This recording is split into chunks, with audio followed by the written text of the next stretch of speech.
Hey, hello all my subscribers. Hi YouTube world, how y'all doing tonight?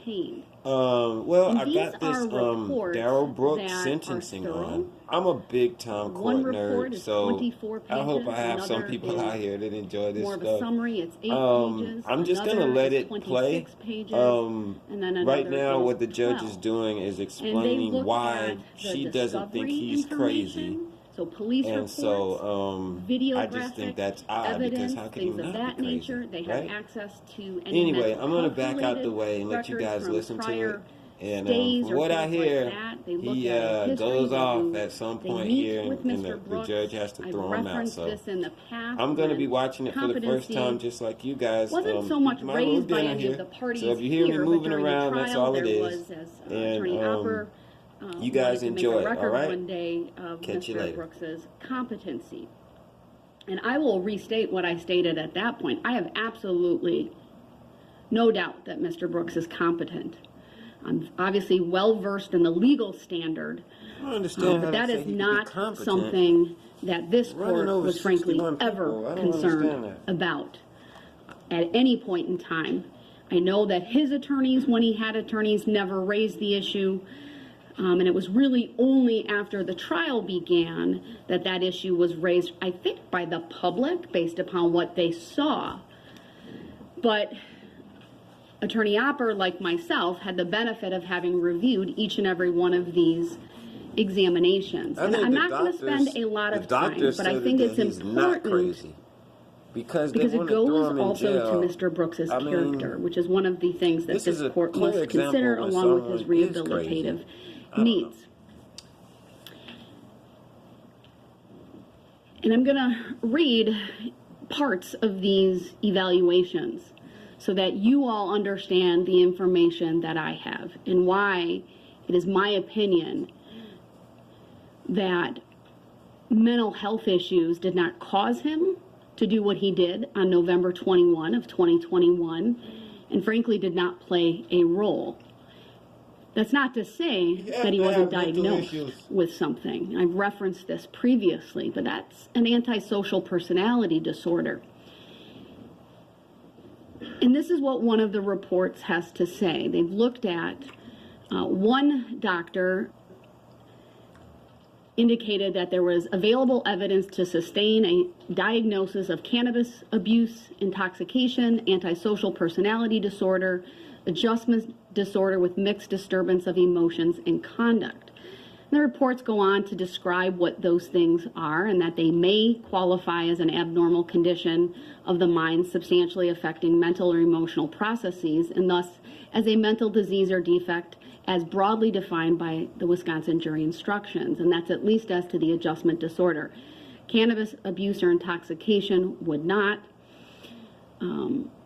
The diagnosis of antisocial personality disorder, and this is what the doctor said, reflects converging support of an underlying characterological disorder versus a major mental illness. In Mr. Brooks's case, I would note his history of disregarding the rights of others and conforming to societal norms, including in the forms of multiple acts of violence beginning in his youth, contacts with the criminal justice system, lack of remorse as indicated by being indifferent, rationalizing, etc. The doctor goes on that it's her understanding that this characterological condition would not qualify as a mental disease or defect as defined by the applicable statute, which also specifies that mental disease or defect does not include an abnormality manifested only by repeated criminal or otherwise antisocial conduct. Goes on to talk about her opinion regarding criminal non-responsibility.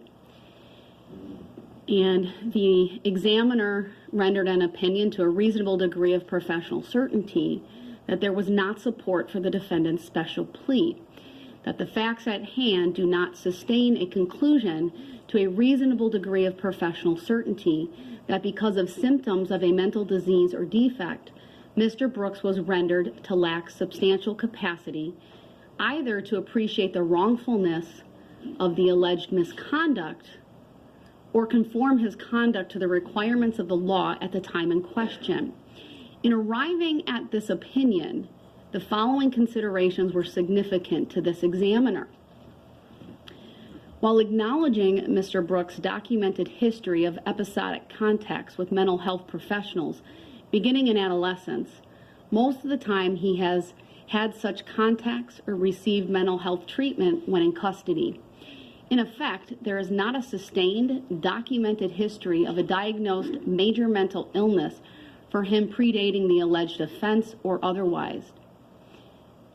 Looked at a psychiatric review from April of 2010. At that point, the defendant was determined to have no medically determinable impairment on which to qualify for disability benefits. The consultant who conducted the review noted that Mr. Brooks' claimed mental illness was not, quote, well established, quote, that the statements that he made at that point were not deemed credible, they were inconsistent and not verified by treatment providers in the community. Factor number 2, the defendant's history of violence beginning years predating the alleged offense is significant. He faced multiple prior domestic-related charges. He was not permitted in his mother's home because of the history of violence. To be sure, the magnitude and lethality of Mr. Brooks's violence in the commission of the alleged offenses is more severe than what was previously known. However, the defendant's history of a pattern of violent behavior, coupled with other aspects of his history, and this case strongly suggests that his mental state, which produced the alleged offenses, was most fundamentally formed and fueled by contributions of his underlying characterological dysfunction, anger, and rage born of his conflict with his girlfriend moments before the Christmas parade tragedy. The examiner considered Mr. Brooks's episodic endorsement of auditory hallucinations, including on clinical interview with the undersigned, meaning the examiner, and in a couple of recorded jail phone calls subsequent to his arrest.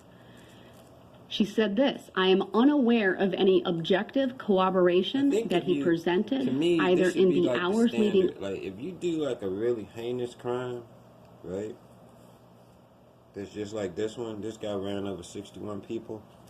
If you do something like that and you don't have a reason for it, you would have to be mentally ill. Period. Point blank. I mean, I don't care what a doctor says. You know, I mean, you don't have to be a doctor to know that the person is mentally ill if they do something like that. Up to or following the alleged offenses as internally preoccupied or otherwise exhibiting signs of impaired reality, contact, or behavioral discontrol. To the contrary, the defendant's conduct within hours of the onset and moments following the alleged misconduct was organized, controlled, and purposeful. Moreover, he demonstrated the motivation and capacity to take efforts to evade detection and try to flee the immediate area of the parade carnage. She went on, I have considered the seemingly inexplicable nature and magnitude of the violence and mayhem wrought by the defendant's conduct on the day in question. He has caused 6 deaths, dozens of injuries, and terrorized hundreds of parade participants and thousands of spectators. There is no indication in the extensive compilation of records and other information available that at the time of the alleged misconduct, he lacked substantial capacity to either control or conform his conduct to the requirements of the law, or that his reality contact capacity to appreciate wrongfulness was substantially impaired. In the context of rage born of his conflict and altercation with his former girlfriend turmoil, the defendant was disinclined to control his behavior or attend to its consequences. Notwithstanding the magnitude of the violence in this case, a mental disease or defect is not defined by the unnaturalness or enormity of the act. Moreover, temporary passion or frenzy prompted by revenge, hatred, jealousy, envy, or the like does not constitute a mental disease or defect. She goes on to talk about the course of functioning of Mr. Brooks during the day leading up to the alleged offense. Does not suggest that he was behaviorally dysregulated or that his reality contact was impaired. goes on to talk about what he did in the immediate aftermath of the parade, including fleeing the vicinity, making efforts to evade detection or responsibility, and other things. That doesn't make any sense. Went on to discuss other evidence. That doesn't make any sense, including, like, say for instance, you can have a dog with rabies, right? This is just an animal. You take a dog with rabies, if he senses danger, he'll try and get away from that danger. That doesn't mean that he's still not a crazy dog. I mean, I don't know. The videographic evidence of the the Ring doorbell saying, and being on the porch where he sought to use the phone. He should be in a mental hospital. He had apparently discarded a couple of small bags, later determined to contain marijuana. And presumably, this is the examiner again, he discarded items to evade responsibility for possessing them. By implication, such conduct strongly suggests his capacity to appreciate wrongfulness was then intact. When responding to law enforcement officials, he followed their commands. He lowered himself to the ground. We saw that on the recording of his arrest when he was taken into custody and detained. None of the behaviors nor verbal remarks at the time of the arrest suggest he was behaviorally dysregulated or that his reality contact was impaired. Following his arrest and being taken into custody, he engaged in an informal series of verbal exchanges with authorities, and none of his statements taken at face value suggest he was then actively psychotic or that his behavior controls were substantially impaired. She then goes on to talk about the Mirandized statements. This court personally watched every minute of that interaction with Detective Carpenter and Detective Stern, along with the one from the night before, which was at the hospital within hours. And I would concur with the examiner's conclusions that the content of his initial statements to authorities included multiple efforts to deceive or mislead. He changed his story multiple times, including he initially denied being in Waukesha the prior Saturday. He initially asserted he traveled to Waukesha on the day in question in a tan Kia with a friend. He initially asserted his mother did not own a vehicle, though later acknowledged as much, and that he used it from time to time. Other changes in his story over the course of his statements and the nature of them further suggest that he was making active attempts to evade detection or responsibility. By implication, such behavior strongly suggests that his reality contact was then intact. When he was shown photographs of driving in the SUV into the parade route, he indicated it was not him. And this is again the examiner. With the police. She's noting the police contact. It was not until Mr. Brooks was in the booking area of the Waukesha County Jail that he displayed some emotion, and this was to, I believe, Detective Stern, where he said, "I didn't mean to kill nobody." Such a remark indicates an awareness of the consequences of his actions and runs counter to a conclusion of an exculpatory mental disease or defect.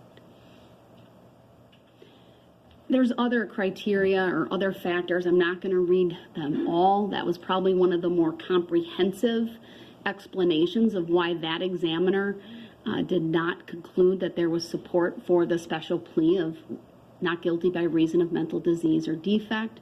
All four examiners shared similar observations. Certainly their conclusions were that there was not support for the special plea. One examiner talked about, again, conduct after driving through the parade, abandoning the vehicle used in the act, altering his appearance by removing his outer layer of clothing, altering how he was wearing his hair, and then engaging in further efforts to leave the scene by securing transportation via a ride-sharing application.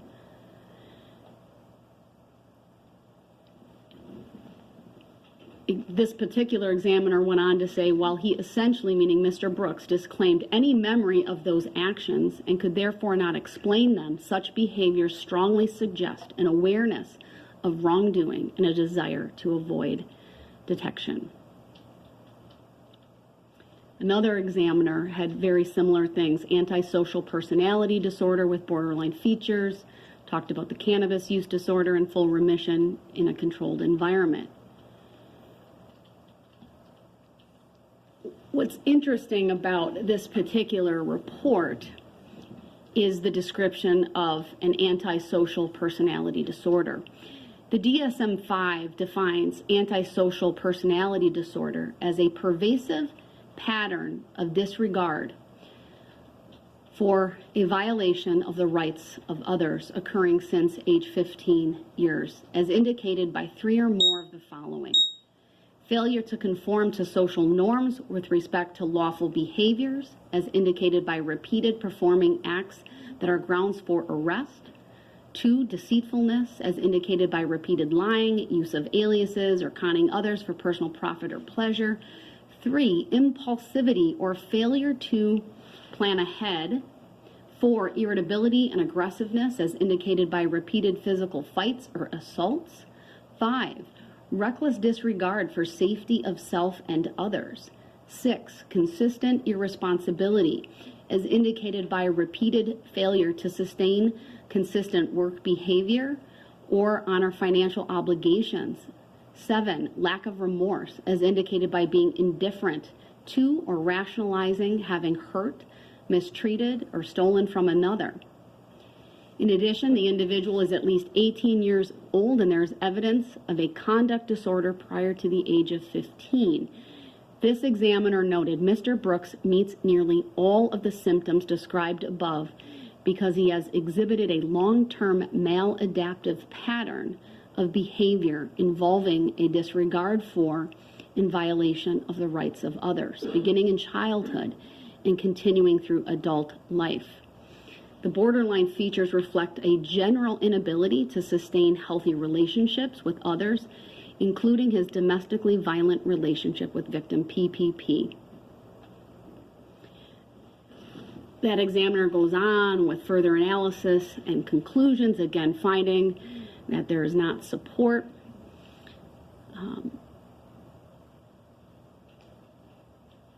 The last examiner, again, made similar conclusions, also diagnosing Mr. Brooks with an antisocial personality disorder. Why is that important?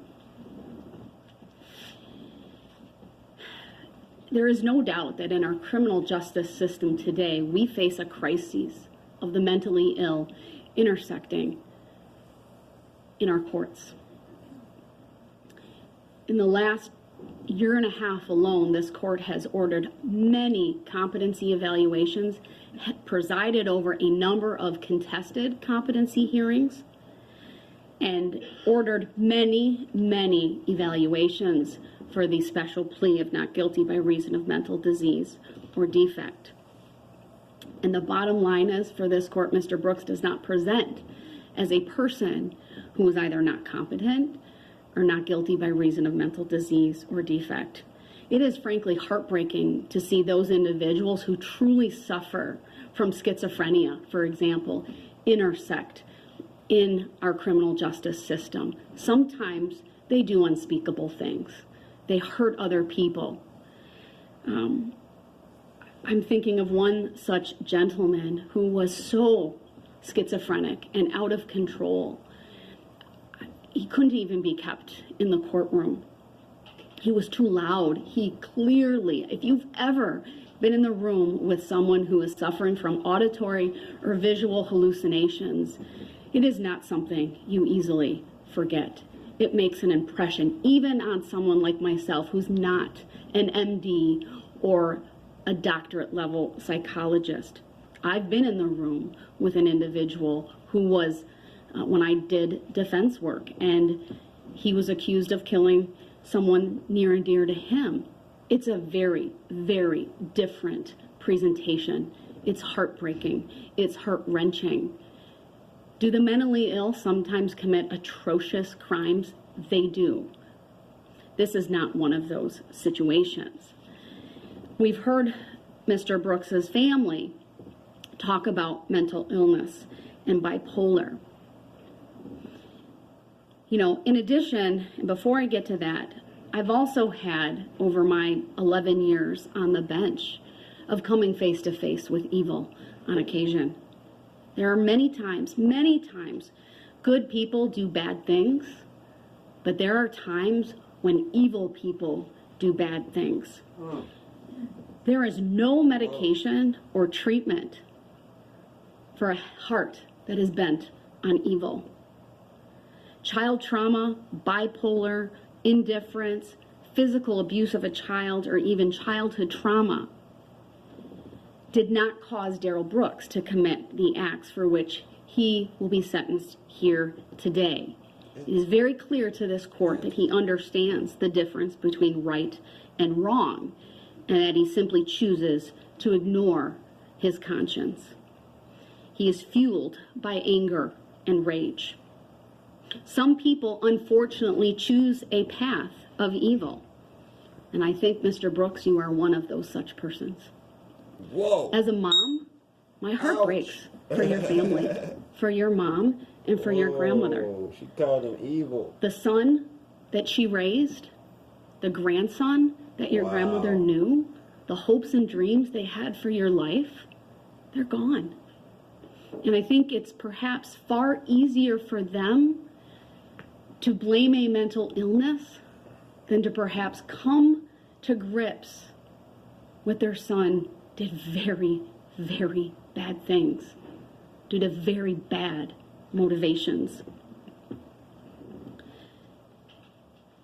One of the things ultimately that will happen when you are in prison, sir, is that the Department of Corrections, they are statutorily responsible for your care and your well-being, including your mental health. I do not have any authority to dictate to them where you go or how they treat you.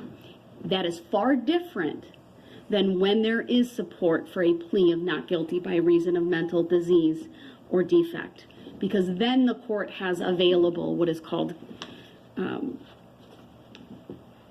treatment facilities, and a commitment to such a treatment facility. That is something that is simply not on the table.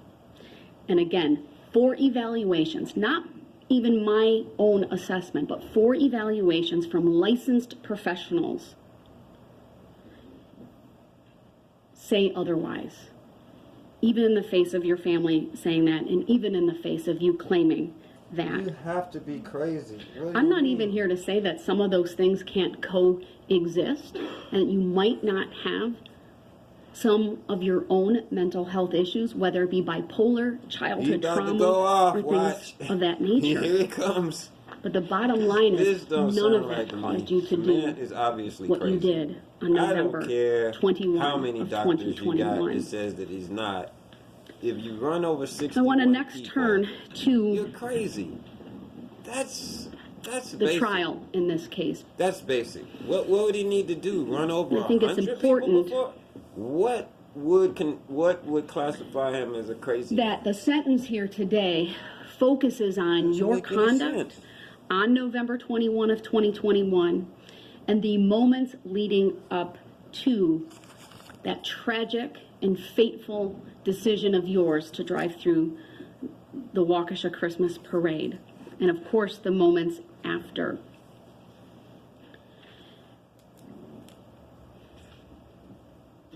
I, of course, through my sentencing remarks and ultimately what I do here today, I can't answer all of the questions. I can't address all of the issues, including the why. Perhaps the one question that will remain unanswered. Why? Why did you barrel down White Rock Avenue? Why did you not stop? Why did you keep going? Many of us in this courtroom sat through the entire trial. And what we learned is that very early on in the afternoon of November 21, starting at around 1 p.m. The police got ready for the parade. The staging area was set up, and that was all along White Rock Avenue. Here it comes. Signs were put in place. Ultimately, barricades were put up at a number of locations on Main Street and surrounding that. We know, because we heard from Sergeant Warner about what he had done, and he had, right before the start of the parade, had driven down the parade route. It was on his shoulders, his responsibility to make sure everything was safe and in order. What's important about that staging area, sir, is we know I'm going to try and have the that is where the altercation with Erica Patterson really came to a head. You guys can look for that. I've got a couple other videos about him that are really funny. You can kind of and we know that even before that, you appeared angry and upset. 2 individuals testified about you being at that mobile gas station, how you turned the wrong way down a one-way street, waved your hands in the air, rolled down your window, either exchanged gestures or words with one of the drivers. Perhaps 30 minutes or so before the start of the parade, maybe an hour or so before you drove down the parade route. But what's important is the signage. Even you, at one point, I believe when you were talking with Detective Carpenter, noted,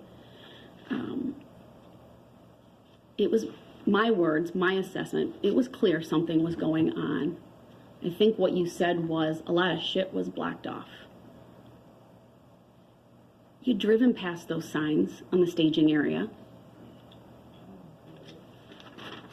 The fact remains they were there, sir. And the fact remains is you told Detective Carpenter that.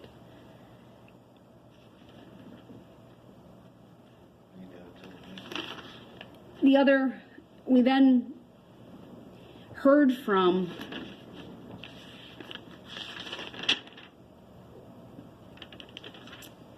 the witnesses related to Ms. Patterson. We heard from Chronicle. We heard from Erica Patterson herself.